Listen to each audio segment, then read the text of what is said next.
Semua rencana yang kita susun rapih runtuh dalam semalam. Aku kehilangan banyak hal sekaligus. Rasanya seperti jalan di lorong gelap tanpa ujung, kosong, hampa, sendirian.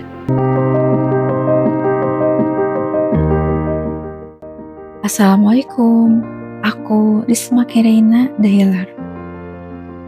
Seorang perempuan yang pernah hancur tapi memilih untuk bangkit. Tujuan aku bikin konten ini sederhana.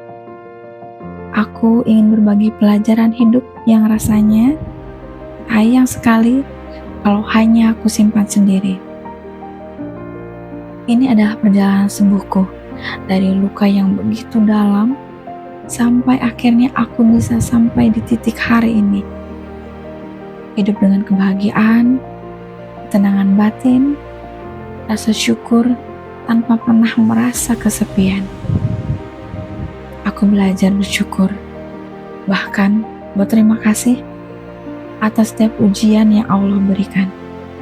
Bukan lagi meratapinya, tapi benar-benar menyadari ternyata semua itu adalah jalan Allah mengantarkanku kepada kebahagiaan yang sejati. Aku ingin berbagi ini karena aku tahu di luar sana banyak yang mengalami luka seperti aku dan sulit untuk sembuh. Terjebak di dalam luka, bahkan banyak yang membawa luka itu menjadi trauma seumur hidupnya. Ada yang jadi insecure, merasa kalah, bahkan menyalahkan diri sendiri. Semoga perjalanan ini bisa jadi cahaya kecil untuk kamu yang sedang berjuang. Hidup kadang membawa kita ke titik yang tidak pernah kita bayangkan. Titik di mana semua rencana yang kita susun rapih runtuh dalam semalam. Dan saat itu, aku hanya punya dua pilihan, menyerah atau bangkit. Beberapa tahun lalu, hidupku berubah sepenuhnya. Aku kehilangan banyak hal sekaligus. Bukan hanya kehilangan seseorang, tapi juga rasa aman, rasa percaya, dan mungkin sebagian dari diriku pun ikut hilang. Rasanya seperti dihantam ombak besar tanpa sempat bernapas. Rasanya seperti jalan di lorong gelap tanpa ujung, kosong, hampa, sendirian. Aku sempat bertanya, kenapa aku ya Allah? Apa salahku? Bolehkah aku menyerah dan tidak ingin hidup lagi ya Allah? Semua pertanyaan itu terus bergema di kepalaku. Proses sembuhku butuh waktu. Bukan hitungan hari atau bulan, tapi tahun. 2 tahun penuh air mata, 2 tahun seperti tersesat di labirin gelap. Mencari jalan keluar dengan mata tertutup. Aku meraba-raba, jatuh bangun sendirian. Aku tidak tahu bagaimana cara menyembuhkan semua luka batin itu. Tidak ada yang benar-benar mengajarkan. Tidak ada pelukan yang cukup. Ketika orang terdekat berkata, sabar ya, ikhlas ya. Kata-kata empati yang diucapkan penuh empati dan simpati itu pun terdengar seperti basa-basi. Aku hanya bisa bertanya, bagaimana caranya untuk bisa sabar dan ikhlas? Aku tidak tahu dan aku tidak mengerti. Yang aku tahu, mataku panas, nafasku sesak, dan dadaku penuh tanda tanya. Tapi Allah pelan-pelan memberikan cahayanya lewat momen-momen kecil, lewat doa, lewat rasa lelah yang akhirnya berubah jadi keikhlasan. Cahaya itu menuntunku keluar dari gelap.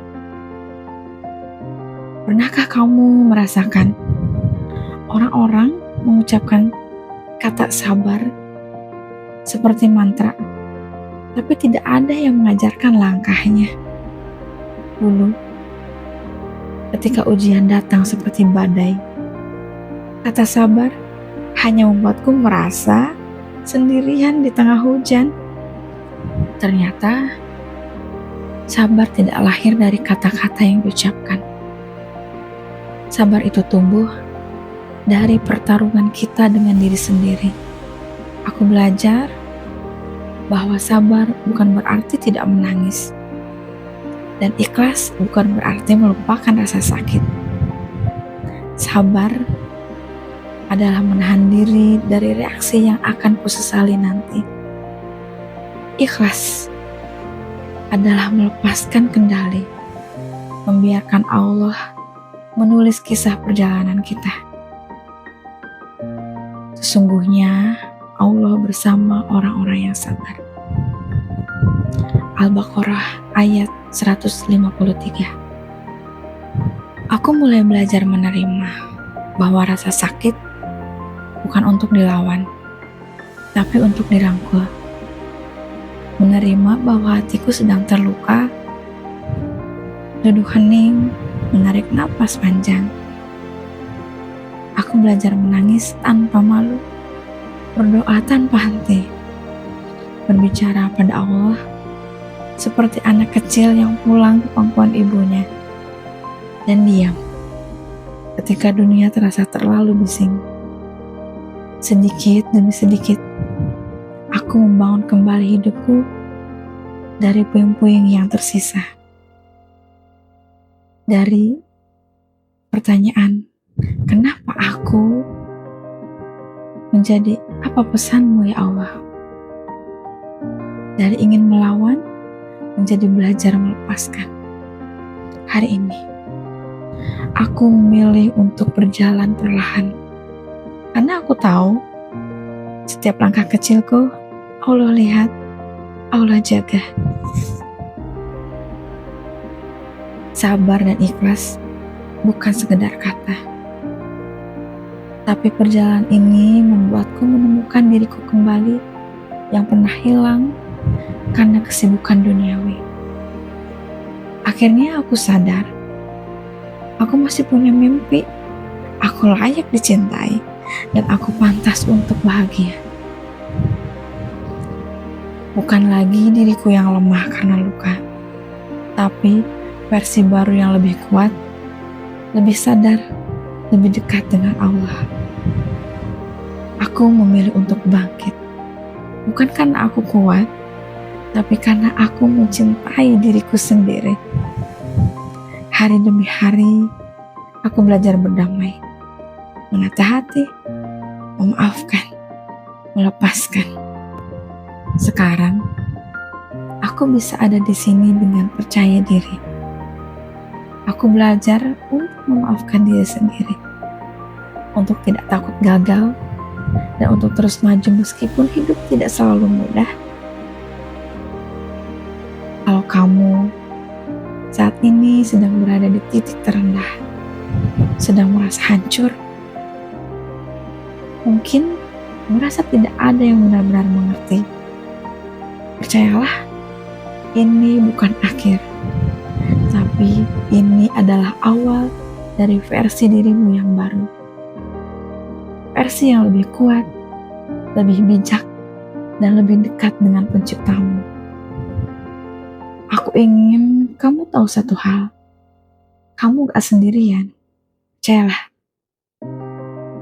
Allah melihat air matamu, dan kalau kamu izinkan Dia akan tuntun kamu keluar dari labirin luka itu. Di sini, aku akan berbagi perjalanan ini, bukan untuk mengungkit masa lalu, tapi untuk membuktikan bahwa luka bisa berubah menjadi cahaya dan kekuatan. Yuk, kita sembuh bareng, kita tumbuh bareng. Satu langkah, satu doa, satu hari demi hari. Semoga setiap kata di sini menjadi penguat untukmu. seperti perjalanan ini menguatkanku. Selamat datang di perjalanan sembuhku. Kita bisa, karena kita punya Allah. Jadilah obat untuk lukamu sendiri.